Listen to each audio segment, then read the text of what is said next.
what's up guys, it's CovertCode here, and in today's video I'm going to be showing you guys how to use the smooth terrain tools. So the first thing you need to do is make sure you can actually view the tools. So go to view and click on the terrain editor right here, and this is essentially your toolbox for terrain. So let's start from the create tab. Okay, there are 3 tabs inside of the terrain editor toolbox, and the first one is create. So the generate button here essentially will create terrain for you, okay? So if you don't want to make it from scratch, you can generate. There's a bunch of settings here which you can actually modify. So if you want your terrain to generate in a different position, you would modify these. You can actually move around the terrain using these sort of toggle buttons right here, okay? And essentially the white box is outlining where the terrain is going to be generated. So the size is the actual size of the terrain on the 3 axes, and as you guys can see, as I move this around, they change. And this essentially are, they're the biomes that you want to be generated in your sort of little box. So if you want water, then you would, tick that on, and if you don't want hill, you would just tick that off. And you can essentially just choose any sort of biome that you want. Okay, so if I want a nice sort of Arctic mountainous area with water and no plains, and that's what I choose. And down here essentially is the size of the biomes. So the bigger this number is, the larger the biome is, and what the biome essentially means is, if you've got a mountainous region, that's a biome. If you got sort of a watery region or a swamp region, that's also a biome, okay? And obviously if you want caves, then you just toggle this on. And this is the seed for this randomly generated terrain. So if you want to give this to your friends to make the exact same terrain as you, then you would just copy this and send them that number. So let's click generate, and this is just going to create the terrain based on these properties right here, okay? So let's just wait for this to generate. This might be CPU intensive, so it might lag for a bit, but now it's done. Let me just actually, I'll just delete the base, okay? So if I just click generate, you can actually see that it made the terrain for me, okay? There are caves, so if I go down here, as you guys can see, there are caves all around the terrain, and it just made all of this for me. So if you really don't want to design it all yourself, then you can make terrain by using, the generate button right there. So clear essentially will destroy all of this terrain. It'll just say no or yes. If you want to clear up all of this terrain, click yes. I'm just going to keep this for the purposes of this tutorial, but that's what that does. Now the import button is slightly advanced. You need a height map, and essentially that's just going to create terrain based on a height map. If you don't know what height maps are, I'll bring something up on the screen now which can help familiarize you guys with what height maps are.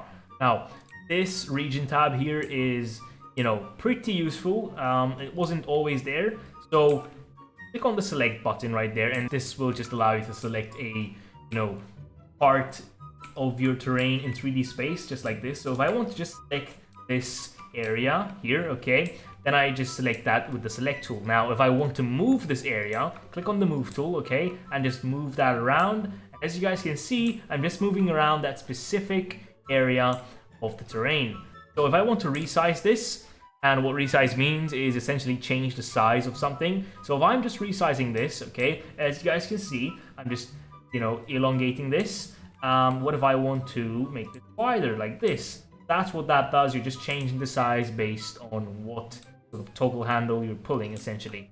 Rotate will rotate the terrain by 45 degrees. So if I just do this, it's rotating that area by 45 degrees. If I want to copy this, okay, and then I'm just going to paste, that's just going to create a copy of that area of the terrain, and you can do whatever you guys want with that, okay? So rotate, I've already covered that. Delete essentially will just delete that area, okay? So if you select that area, then you're just going to delete everything within that area. And fill is pretty cool. Let me just select using the select tool here. Let's say I want to fill an area, okay? So let's say I want to fill this bit here, okay, with water, for example. So let me just select this, and there we go. So something like this will do. So let's say I want to fill this area up with water, okay? So fill, and I'll just select water right there, and I'll press fill. And as you guys can see, filled up the area with water. Now, it didn't do the best job. Obviously, if you do this yourself, that would be way better, but you can also touch it up, the terrain, with the tools I'm about to cover soon. But essentially, you can fill it up with any material you guys want. So if I want to fill this up with cobblestone, I can fill this up, and there we go, we have cobblestone. If I want to delete this part, I'll just click that, and there we go. We've created a huge cavern, or chasm, whatever you guys want. And that's essentially all that's inside of the region tab, okay? The edit tab is where you get slightly more hands-on. So you want to click on the add to actually add terrain on your own. Let's say I want to create a nice sort of snowman here, okay? I'm just going to click on add, okay? And these icons here essentially are going to tell you the shape of your brush. So if I want to make rectangular shapes, I'll just click on that, but I just want to click on the circular icon. So essentially, if I modify the base size, this will increase the size of my brush. The pivot position is essentially where the brush is relative to your mouse. So if I click bottom, then the mouse is at the bottom and the brush is on top. If I click center, then the brush is exactly where your mouse is. And if I click top, then your brush is directly underneath your mouse.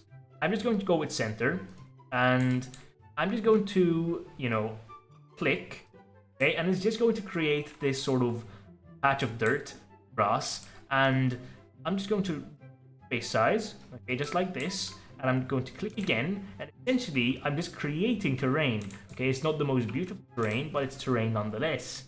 So we just decrease this just slightly more, and there we go. That's our little snowman. Not a very good looking snowman, but I'll actually make it better in a second.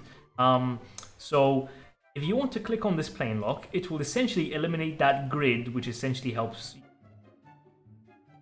position your builds better, essentially. So if you don't like that, you can turn that off. If you want this to snap to the grid, then it will actually snap to your grid like this. It won't actually let you make fine increments. And if you want to ignore water, then you can just do that. You don't need to. And these are the material settings. So let's just undo what I did. I meant to use snow, okay? So you just click the material that you want to use and get started with designing your terrain. So if I just move this around, as you guys can see, holding down the mouse, and I'm just creating terrain, okay? Just like this. And if I want to decrease the brush size, then I can do that again. And I'm just creating terrain this. Okay, it's not nice yet, but I'll show you guys how to make this look nice. So the subtract button essentially will subtract terrain. So if I just click, okay, let's just remove the plane lock, and click right like this. I'm just subtracting terrain, pretty self-explanatory. I want to grow, okay, that's just going to essentially just build up from where my mouse is. So I click and hold, it's just going to build up the terrain just like this. So if I keep holding down, it's just going to keep building up terrain depending on where my mouse is, okay? So you can also change the material for that. So if I want to grow rocks out of this surface, I can just do that. This, add some diversity. And same settings as the previous add and subtract, okay? Erode is essentially the exact opposite of grow. So instead of growing things out of a surface, you're eroding them. So you're essentially digging just like this. So if I keep holding down like that, it's just going to dig a hole slowly, okay? And you could obviously divide the strength. So the higher this number is, the easier it will dig. The lower this number is, the harder, the slower it's gonna dig essentially, okay? So smooth will essentially smoothen out your terrain. So watch what happens when I just click, hold, and just smoothen this out. It's trying to merge them together to make them look nice, like this, okay? It's trying to make them look natural. That's what the smooth does. It essentially smoothens things out. Now, flatten will essentially flatten your terrain. So if you've got a very hilly part like this, click and hold, and it's just going to flatten out your terrain like this, okay? So if you need a flat area like this, then just flatten.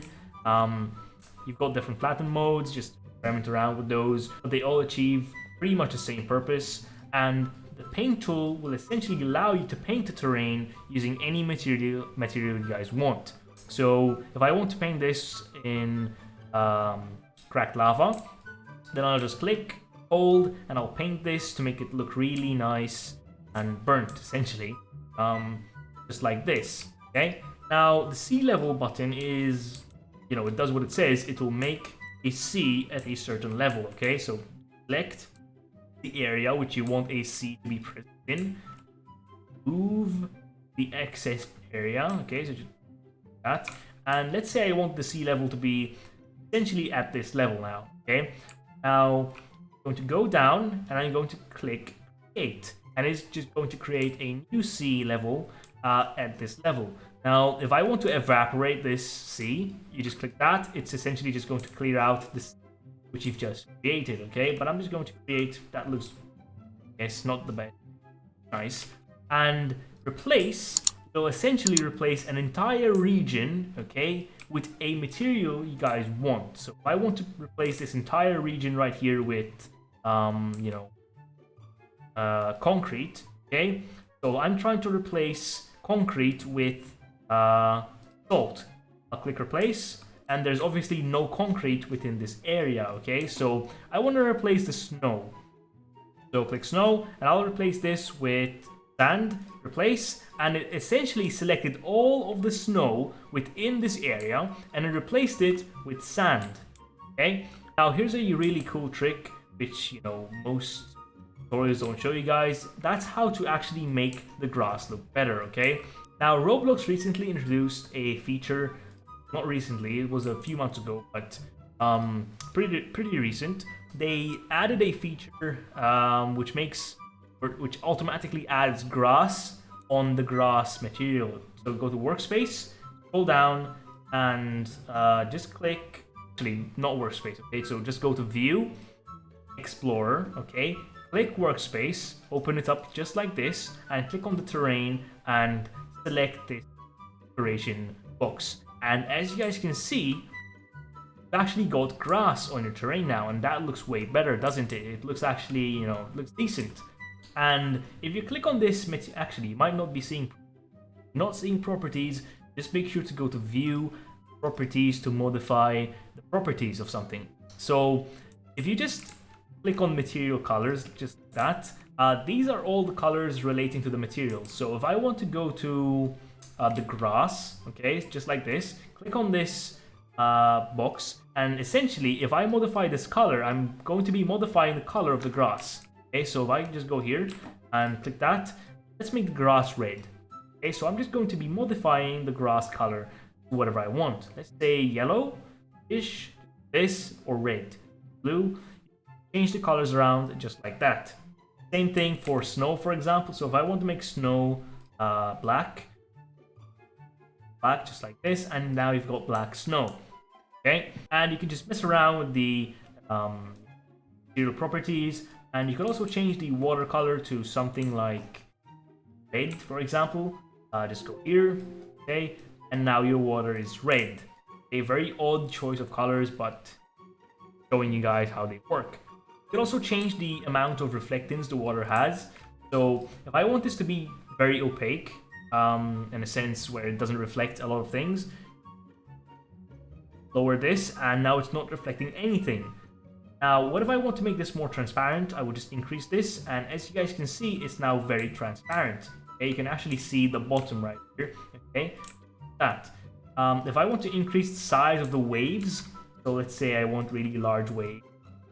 Now, as you guys can see, the waves are going to be much larger, and if I decrease this, the waves are going to be much smaller. Okay, and essentially the water wave speed is how fast the waves actually happen. Okay, so if I increase this, the waves are going to be very, very fast. And if I decrease this, the waves are going to be very, very slow. And you can actually put that at 0, which essentially means the waves will be paused.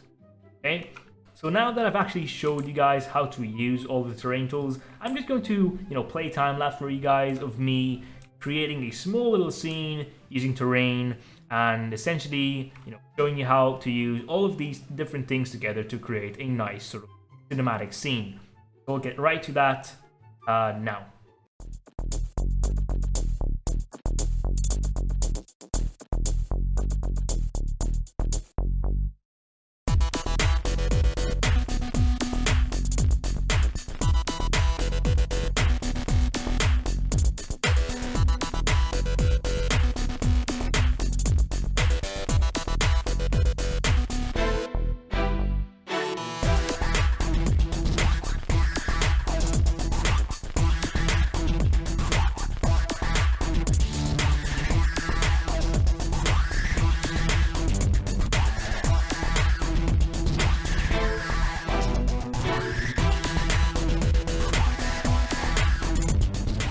Okay, so that's essentially what I managed to create in around 3.5 minutes. As you guys can see, it doesn't take a lot of time. You can learn about using terrain tools, and it's a really powerful tool to add to your tool belt. That's all I have, guys, for this video. I would really appreciate if you just leave a like and subscribe, and if you have any suggestions about what video I should make in the future, then just leave a comment in the comment section down below suggesting what video I should make next, and I'll see you guys next time.